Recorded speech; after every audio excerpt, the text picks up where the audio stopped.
My name is Nora Bennett. I'm 28, and last summer, at my parents' 35th wedding anniversary party, I sat on a wobbly folding chair by the kitchen door, clutching a glass of cheap wine, while my brother Lucas raised his glass and called me the Spare. The room erupted in laughter. My mom, my dad, the cousins, the neighbors, everyone. That moment, that sting, it wasn't new. It was just the loudest echo of a lifetime spent being overlooked, sidelined, erased. But what they didn't know was that a year later, they'd be sitting front row, forced to clap for the daughter they'd spent years trying to dim. I pulled into the driveway of my parents' house, the late June sun painting the clapboard siding a soft gold.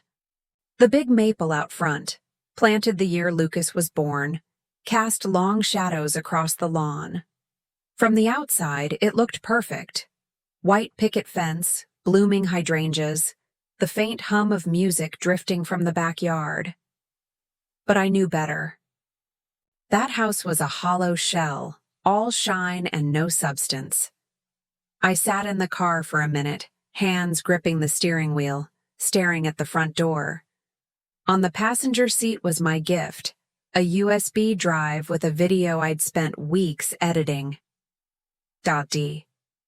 Family photos, grainy clips from Christmases and vacations, moments I'd pieced together like a puzzle, hoping it might remind them I was part of this family too. A stupid, stubborn part of me still whispered, maybe this time they'll see me. I grabbed the USB, tucked it into my purse, and stepped out, the air thick with the smell of charcoal and freshly cut grass. I smoothed my dress, forced a smile, and walked up the stone path. The door was propped open, voices spilling out. I stepped inside, and my mom's voice rang out, sharp and thin, like she was announcing a delivery guy. "Nora's here." A few heads turned. My aunt gave a half smile. A cousin nodded. Then everyone's attention snapped back to Lucas, who was holding court in the living room, telling some story about closing a big deal for his tech startup. He was 31, polished, all sharp jawline and easy charm, the kind of guy who walked into a room and owned it. I set my purse on the side table, next to a pile of glossy gift bags and a crystal vase filled with roses. My little USB drive looked pathetic beside them, like something a kid would bring to show and tell. "Grab a drink, Nora," my dad called from across the room, not even looking up from his conversation with Lucas. I nodded, though he didn't see, and slipped into the kitchen. My hands shook a little as I poured a glass of wine, the bottle's label already peeling. I stood at the edge of the living room, trying to blend in, nodding when someone laughed, smiling just enough to not stand out. I'd been doing this dance my whole life, staying small, staying quiet, never taking up too much space. When it was time to open gifts, my mom sat on the couch, radiant in her pearl earrings and pale blue dress. She gushed over Lucas's gift, a diamond necklace and matching earrings, probably worth more than my rent for a year. My aunt's spa package got a round of applause. Then my mom picked up my USB drive, plugged it into the TV, and the video played for maybe 10 seconds before she paused it. "Oh, Nora, this is sweet," she said, her voice dripping with that polite tone you use for a stranger's effort. "Very nostalgic." She handed the USB back to me and moved on to the next gift, like mine was just a formality. The sting was quick, sharp, like a paper cut you don't notice until it starts to bleed. My dad stood up, clinking his glass for a toast. "To Diane, the glue of this family," he said, his voice booming. Everyone cheered, glasses raised. "And to Lucas," my mom added, beaming, "our shining star, making us proud every day." Lucas grinned, soaking it in, his teeth catching the light. Then, with a smirk that hit like a blade, he raised his glass and said, loud enough for the whole room, and to Nora, the spare we somehow forgot to trade in. The silence lasted just a second, sharp and heavy, before my mom burst out laughing. My dad chuckled, shaking his head. A few cousins snickered, their eyes sliding away from me. No one said anything. No one looked at me. I stood there, the wine, glass cold against my palm, forcing a smile that felt like it might crack my face. Dinner was called soon after. I followed the crowd to the dining room, my steps slow, like I was wading through mud. The table was set with name cards, all elegant, calligraphy on cream paper. My parents, Lucas, the aunts and uncles, all had their spots at the polished mahogany table. Then I saw it. My name, scribbled on a crumpled post-it, stuck to a folding chair shoved against the wall by the kitchen door. I sat down, my plate balanced awkwardly on my lap, the chair creaking under me. The wall was cool against my back, the chatter of the family muffled, like I was watching them through a window. Lucas talked about his new office in Milwaukee. My dad bragged about his golf game. My mom reminisced about Lucas's high school valedictorian speech. My name didn't come up, not once. The food, roast chicken, garlic mashed potatoes, smelled amazing, but it turned to ash in my mouth. Memories flooded in. The piano recital skipped because Lucas had a soccer match. The birthday cards that never came because they were too busy. The science fair where I stood alone with my second-place ribbon. Maybe I was the spare, not because they meant to hurt me, but because it was just easier to forget me. The cake came out, candles flickering, voices rising in a loud, off-key happy anniversary. I watched from my corner, my lips moving silently. They took photos, flashes lighting up the room, capturing a family I wasn't part of anymore. The chair next to me was empty, just a folded napkin on the floor. And that's when something inside me broke. Not loud, not dramatic, but quiet, like the first crack in a pane of glass. They hadn't saved me a seat, not at the table, not in their lives, not in their hearts. I wasn't angry. I wasn't even sad. I was done. I slipped out of the anniversary party before the last slice of cake was served, mumbling something to my mom about feeling under the weather. She barely looked up, just waved a hand, her attention already back on Lucas, who was spinning another story about his latest business deal. I wasn't sure if the lie was for her or for me. I grabbed my purse, the USB drive still heavy inside, and walked out into the warm Wisconsin night. The hum of the party faded behind me, replaced by the chirp of crickets and the soft crunch of gravel under my shoes. I slid into my car, the silence pressing against my skin, and drove away, the glow of my parents' house shrinking in the rear-view mirror. It looked so alive, so warm, like a place I'd never really belonged to. Back at my apartment, a cramped one-bedroom above a shuttered coffee shop in town, I dropped my purse on the counter and leaned against the sink, staring out at the dark alley below. The window was cracked open, letting in a faint breeze that smelled of rain and asphalt. I thought I'd feel some kind of relief being away from them, but the quiet only made the ache inside me sharper, like a bruise you don't notice until you press on it. I kicked off my shoes, the hardwood cool against my feet, and paced the tiny living room, restless, replaying every moment of the night. Lucas's smirk, my mom's laugh, the folding chair by the kitchen door. It wasn't just one night. It was every night, every year, every chance they'd had to see me and chosen not to.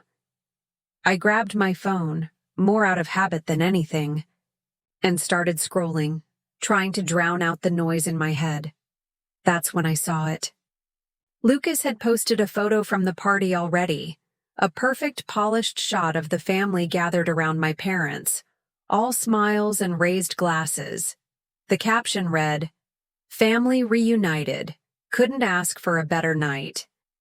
He'd tagged everyone, my mom, my dad, our aunts, uncles, even the neighbors who'd stopped by for dessert. Everyone but me. I zoomed in, my heart thudding. There I was, barely, a sliver of my shoulder, half my arm, cut off at the edge of the frame like I'd wandered into the shot by mistake. The sting hit harder than I expected, a raw, jagged thing that lodged in my throat.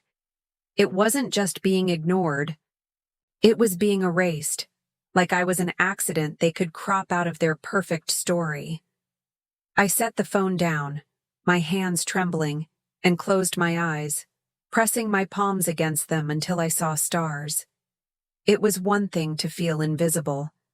It was another to see it laid out for the whole world to nod along to. My phone buzzed again, a notification from the family group chat. I hadn't opened it in weeks. Usually it was just plans I wasn't invited to, or links to articles about Lucas's latest venture. But some fragile, foolish part of me still hoped. I tapped it open. The thread was alive, buzzing with messages. My uncle. "Diane, you outdid yourself tonight. Perfect party." My cousin. "Lucas was on fire as usual. That guy's unstoppable." Another cousin. "Great night, just wish we didn't have to deal with the extra baggage. Lol." My breath, caught, sharp, and cold. No one corrected them. No one said, "Hey, Nora's family too." Not my mom, not my dad, not a single soul. I stared at the screen until it blurred, my mouth dry. It wasn't a surprise, not really. Just a confirmation of everything I'd spent years trying to excuse, to rationalize, to forgive. When silence becomes a weapon, invisibility isn't. Peace. It's punishment. I set the phone down and sat on the edge of my couch. The only sounds the distant rumble of a truck and the steady tick of the kitchen clock. Hours passed, the night stretching thin. I tried to sleep, but every time I closed my eyes, I heard their laughter, saw their faces, bright and careless. The next morning I had to go back to my parents' house. I'd left my jacket behind, a worn denim thing I loved, draped over a chair in the dining room. I told myself I'd be quick, in and out, no conversations, no letting the wound bleed again. The drive was short, the streets still sleepy in the early Sunday light. I pulled into the driveway, killed the engine, and sat for a moment, steeling myself. The house looked different in the daylight, tired, like it was nursing a hangover. The front door was unlocked as always. I stepped inside, the air heavy with the smell of stale wine and wilting lilies. It was quiet, just the low hum of the fridge. Balloons sagged from the ceiling, napkins littered the floor. I found my jacket right where I'd left it, slung over a chair. I grabbed it, ready to leave, but as I passed the kitchen, something caught my eye. A flash of silver in the trash can, half buried under greasy paper plates.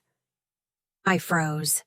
It was the USB drive, my gift, tossed out like it was nothing. I bent down, my fingers brushing the sticky plastic, and pulled it out. The casing was scratched, smudged with butter and frosting. My chest tightened, a slow, heavy ache spreading through me. I straightened up, the USB cold in my hand, and that's when I saw it. On the wall above the mantel, a new photo, framed in sleek black wood. It was from the party, everyone lined up in the backyard under twinkling string lights, My parents, Lucas, the cousins, all grinning. And me? A blurry shape at the edge, half my face gone, like I'd been photoshopped out of their lives. They hadn't just forgotten me. They'd rewritten me out of their story. A memory hit me then, sharp and vivid.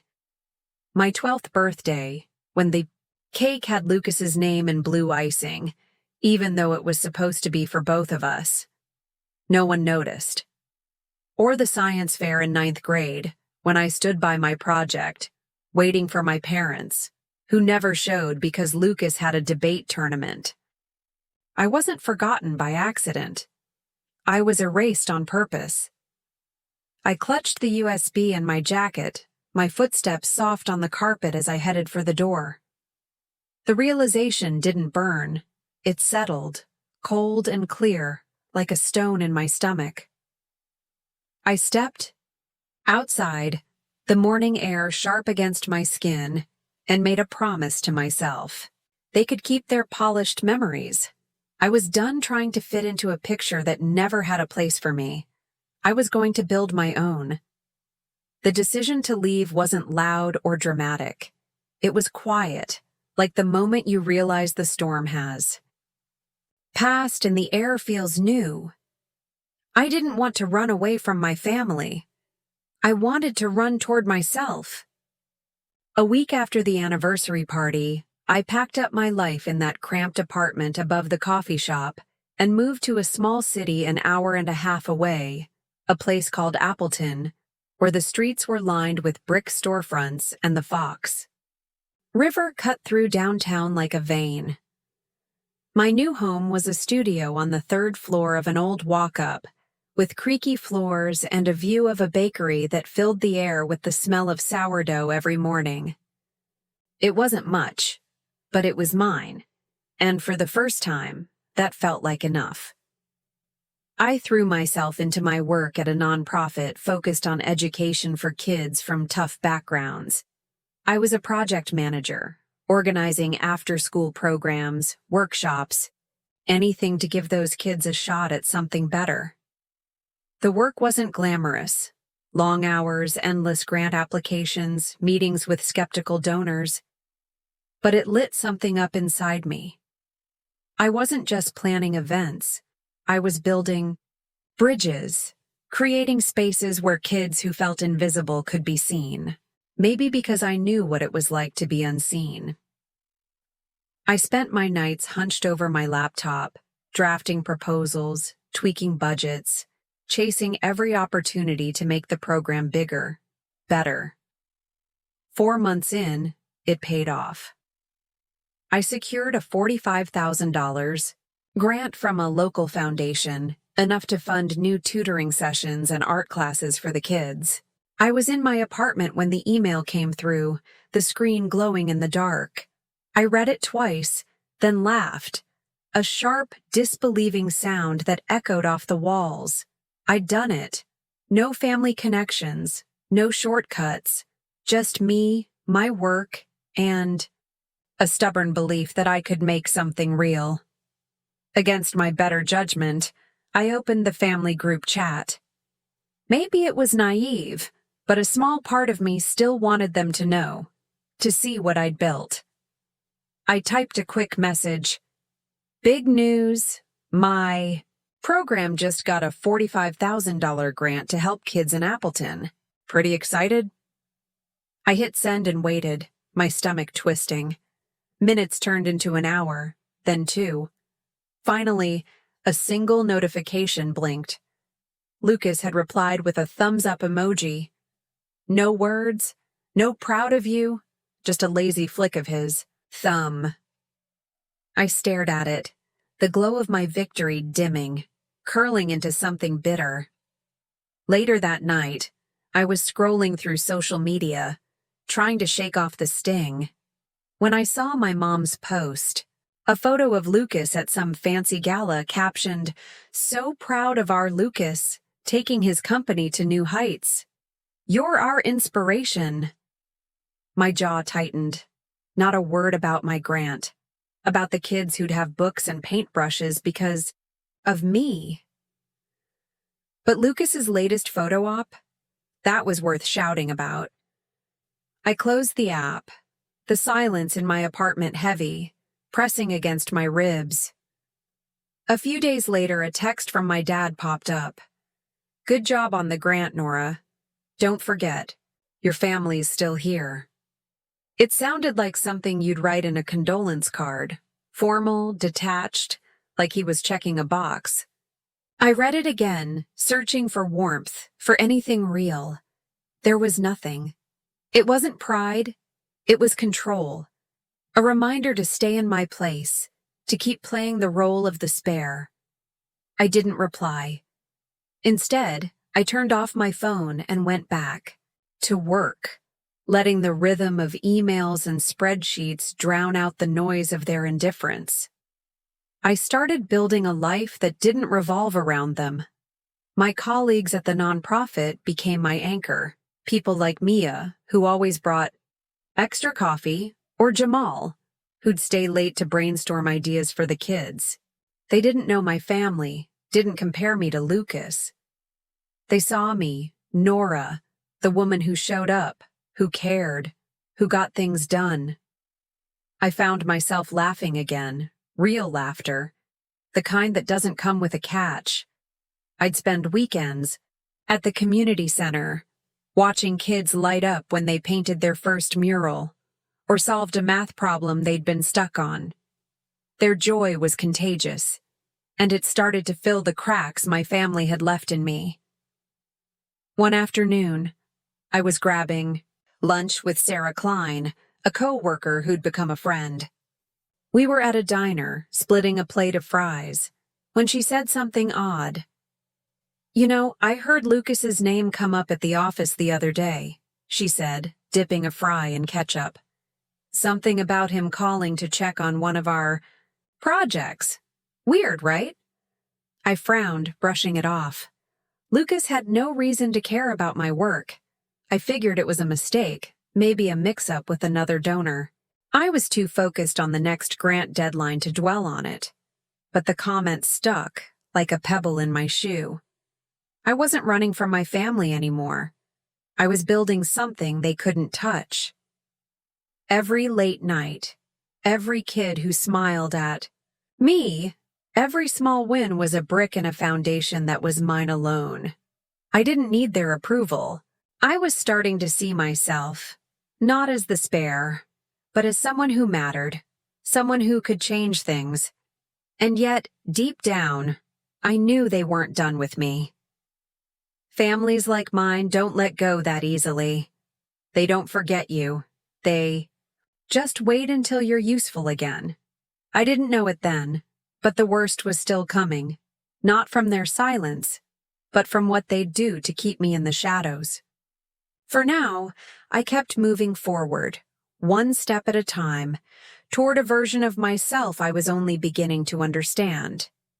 The email came on a rainy Tuesday afternoon while I was sitting at my desk, surrounded by stacks of grant applications and a half-empty coffee mug. The subject line was simple: Wisconsin Impact Award finalist. My heart skipped, and I opened it, scanning the words so fast they blurred. I'd been nominated for my work with the nonprofit, for the programs I'd built to give kids a chance at a better future. The nomination came from Evelyn Moore, my old mentor, who'd seen something in me back when I was just a nervous 22-year-old volunteering at a community center. I sat back in my chair, a smile breaking across my face, the kind that hurts because it's so real. For the first time in years, I felt seen, not by my family, but by someone who mattered. The news spread faster than I expected. Local papers picked it up, and my name started popping up on social media, tagged with phrases like community leader and rising star. I'd refresh my phone and see another share, another comment, from a stranger saying my work had touched their life. It was overwhelming, but it was mine. I'd earned it, every bit of it. I was still riding that high when my phone buzzed with a voicemail.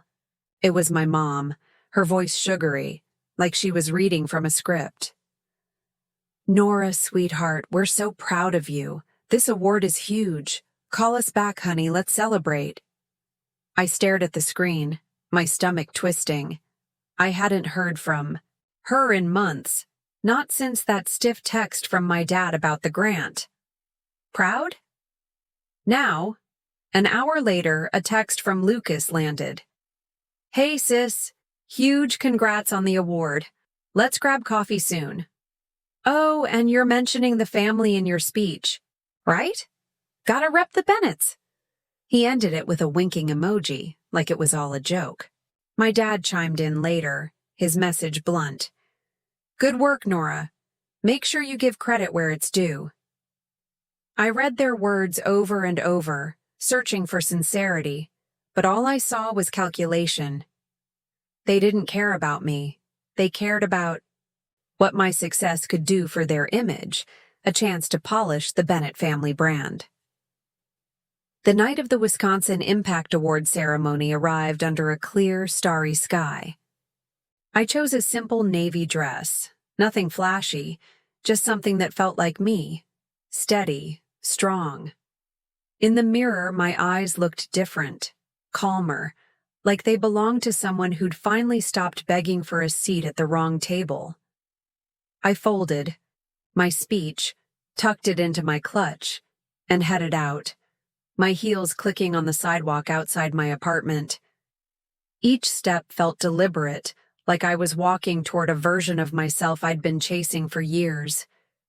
The community center was alive. When I arrived, packed with people in suits and dresses, laughter spilling out onto the steps. I checked in, got my program, and scanned the room. There they were, front row, like they owned the place. My mom, Diane, in a pastel blazer and pearls, smiling like a politician's wife. My dad, Robert, in a crisp suit, nodding at people he barely knew. Lucas, polished as ever, scrolling through his phone, probably drafting a post about what a great brother he was. They spotted me, and my mom waved, her smile too wide, too practiced. My dad gave a curt nod. Lucas raised a hand, then went back to his screen. I didn't wave back. I took my seat 3 rows behind them, surrounded by strangers who were there because of what I'd done, not what they wanted from me. The ceremony moved fast. Speeches, applause, awards handed out one by one. I barely heard it, my hands folded. In my lap, the paper of my speech crinkling against my palm. When the host called my name, the room seemed to tilt. Nora Bennett, for her tireless work transforming lives through education. Applause filled the air, warm and loud. I stood, smoothed my dress, and walked to the podium, my heart steady. I unfolded my speech, took a breath, and began. Thank you all for being here. I'm honored to stand among people who believe in the power of small acts, of showing up for those who need it most. I want to thank Evelyn Moore, who saw something in me when I was just a kid with big dreams and bigger doubts. She taught me that impact isn't about applause, it's about heart. I paused, my voice clear, carrying through the hall. And I dedicate this award to those who showed me what family really means. Not the ones tied to you by blood, but the ones who see your soul and choose to stand beside you. The silence that followed was heavy, electric. I saw it in the front row. My mom's smile froze. My dad's jaw tightened. Lucas's phone slipped an inch in his hand. They couldn't say anything. Not here, not now. I hadn't named them, but I didn't need to. The truth hung in the air, sharp and undeniable. I stepped back, the applause rising like a wave, loudest from the people who knew what it cost to stand up there. As I left the stage, a woman I didn't know leaned close, her voice low. Heard your brother tried to kill your nomination. Didn't work. Obviously. I froze, my pulse spiking, but she was already gone, swept into the crowd. The words lodged in my chest, a puzzle piece I didn't yet understand. I walked past my family, their frantic waves like static I could ignore. The night air hit me as I stepped outside, crisp and clean, and for the first time, I felt the weight of their expectations slide off my shoulders. The morning after the Wisconsin Impact Award ceremony, my apartment was quiet, sunlight spilling through the blinds in soft, golden streaks. I woke up without the usual knot in my stomach, no dread, no guilt whispering that I'd failed to be enough. For the first time, I felt light, like I'd shed a skin I'd been carrying too long. I made coffee, sat by the window, and watched the world wake up, the bakery across the street opening its doors, kids biking down the sidewalk. Everything looked the same, but I was different. I'd spoken my truth, and it had set me free. My phone buzzed mid-morning, a text from my mom. "We're proud, Nora, even if you didn't mention us." Then Lucas. "You really hurt Mom's feelings with that speech. Hope you're happy." I read their words, waiting for the old pang of guilt to hit, but it didn't come. Their messages were just noise, a performance to pull me back into their script. I deleted them without replying, my thumb steady, my heart unmoved. I didn't owe them an explanation. I didn't owe them anything. I kept busy in the days that followed, diving into new projects at the nonprofit. Invitations poured in. Speaking, gigs, partnerships with other organizations, chances to expand the programs I'd fought for. It was like the world had been waiting for me to step into my own light.